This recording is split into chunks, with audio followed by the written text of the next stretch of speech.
At about 8 p.m. last night. Yep, what a spooky time.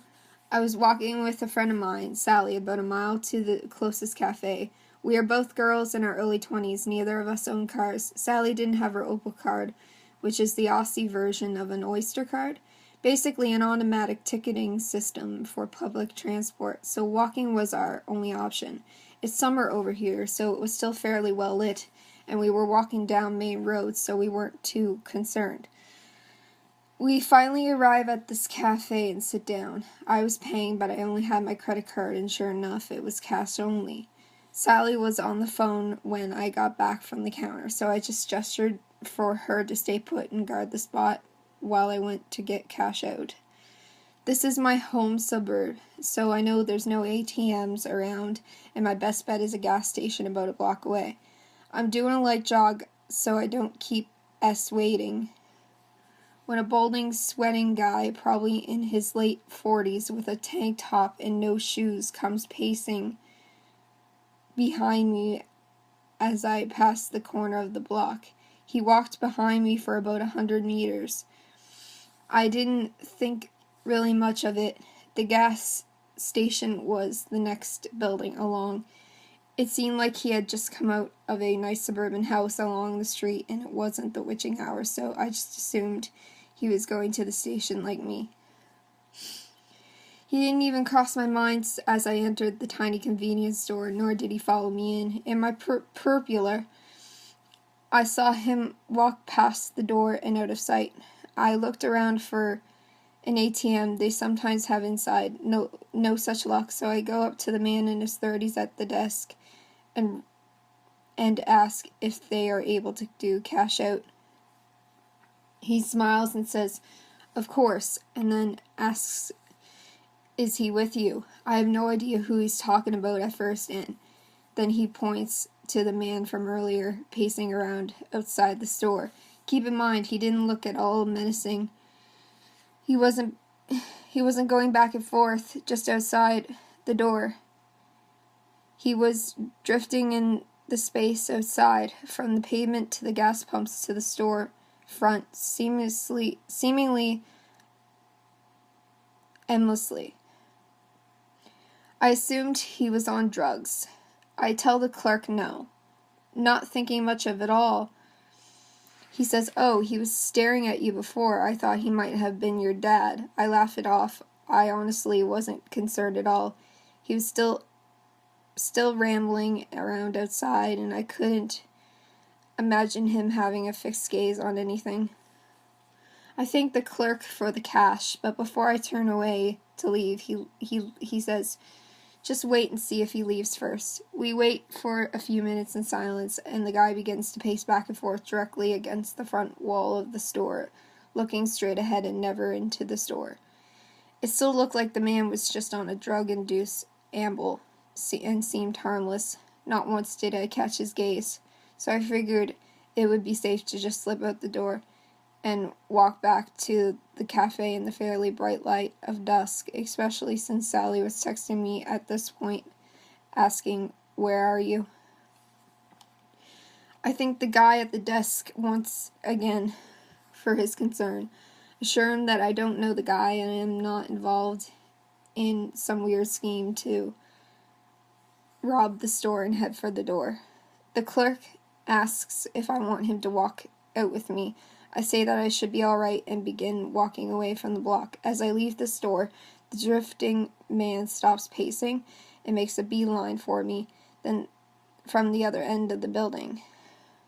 I seriously didn't think much of the guy at all until this point, but for the first time he was briskly walking in a straight line towards me.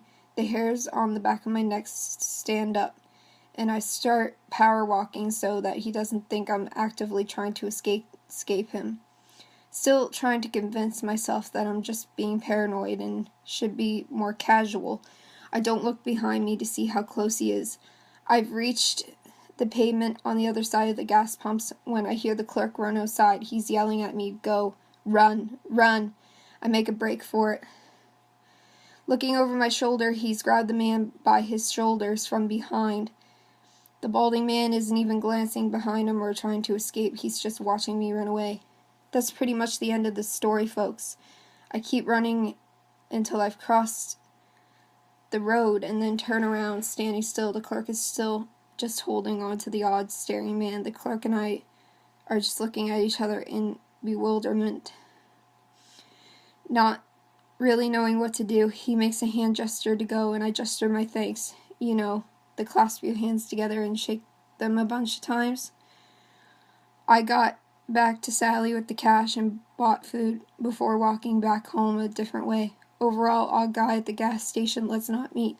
Nice gas station attendant who went well out of his way to help my naive self. I'm definitely glad we met. This was a couple of weeks ago. My two friends and I decided to go for a late lunch at around 3 p.m. We parked our car and started walking towards them. In the UK, Tuesday is late shopping day, meaning most retail shops are open until 8 p.m., so town was pretty busy. To get to the center from the car park, there is a set of traffic lights. We crossed over and started walking towards the high street where there are loads of restaurants. We decided to go to Nando's, a chain of restaurants that serve all kinds of chicken.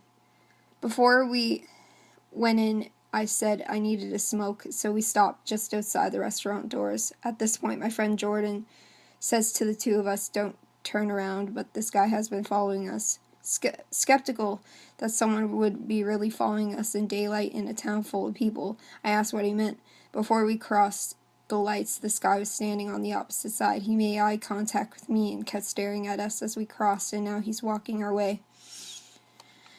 I peeked over my shoulder, and sure enough, a guy wearing baggy tracksuit bottoms and a hoodie was walking towards us. He was holding a big bag in his hands.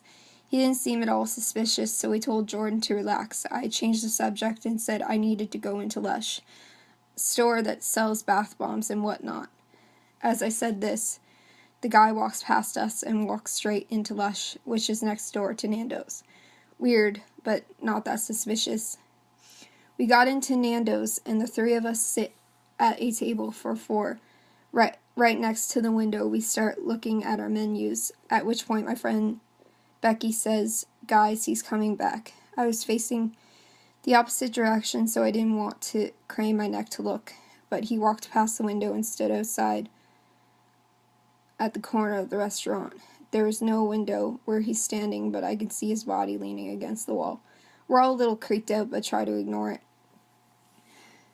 He kept walking back and forth past the window, then stopping back at the corner. I made eye contact with him and got fully freaked out, trying to convince ourselves it was just a creepy coincidence.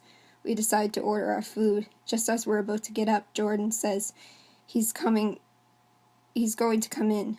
I look up, and the guy is making a beeline for the restaurant door. I turn around to watch him walk in. The restaurant staff offer him a table, but he completely ignores them and walks to our table. He grabs a spare chair and says, "Can I sit here?" All of us say no, and he hesitates for a moment. Then he replies, "Why?" Panicking because we don't have a legitimate reason apart from we don't fucking know you.